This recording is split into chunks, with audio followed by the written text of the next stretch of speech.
Va eng muhimlardan biri, biz jamiyatimiz shundan kasal bo'lib olib qo'ygan. Birodar, urush paytida xotiningiz bilan janjallashganda aslo hargiz hech qachon o'tmishning xotirasini kavlamang. Proshli ошибкаларni eslatmang. Bir muammo bo'ldimi, biling, bu muammoni sababi bor. Hech qachon problema без причин bo'lmaydi. To'g'rimi? Hamma muammo problema. Ana shu muammoni toping siz. Lekin er-xotin o'rtasida muammo bo'lganda o'tmishni kavlab, sen 100 yil oldin menga shunaqa devding. 200 yil oldin manaqa devding. 500 yil oldin seni amma xolang menga shunaqa deyishlik bilan o'tmishni kavlaysiz. O'tmishni kavlab nima bo'ladi? Kichkina muammo katta problemaga aylanadi. Oddiy janjal katta janjal bo'ladi. Er-xotin o'rtasida adovat, nafrat, sovuqchilik dars kengayishni boshlaydi. Hattoki eng asosiy muammoni esdan chiqarasiz. To'g'rimi?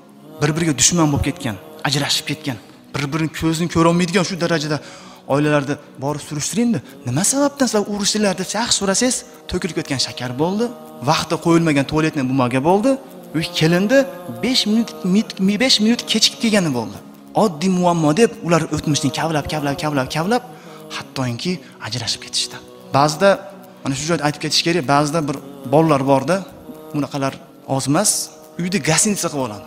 Uyga yegani kiradi, ashina ham to'ka obed bo'lsa kerak va uxlagani kiradi. Bo'ldi, gostinitsa qilib olgan. U xotin kishiga bu yoqmaydi. Siz nima uchun ayol kishi ham aytmasin, balki ana shu muammoni davolang. Ana shu problemani lechit qilinash problemani. Chunki agar muammoni kavlaydigan bo'lsangiz, oxiri ajrashib ketasiz. Ajrashib ketganda ziyon ko'rgan siz bo'lasiz. Ziyon ko'rgan xotiningiz bo'ladi va eng ko'p ziyon ko'rgan yetim farzandlaringiz bo'ladi. Ayol kishi ham bir ish qila olmay qolsa, eri kelib g'azabi chiqadi. Nima uchun qilmading deydi.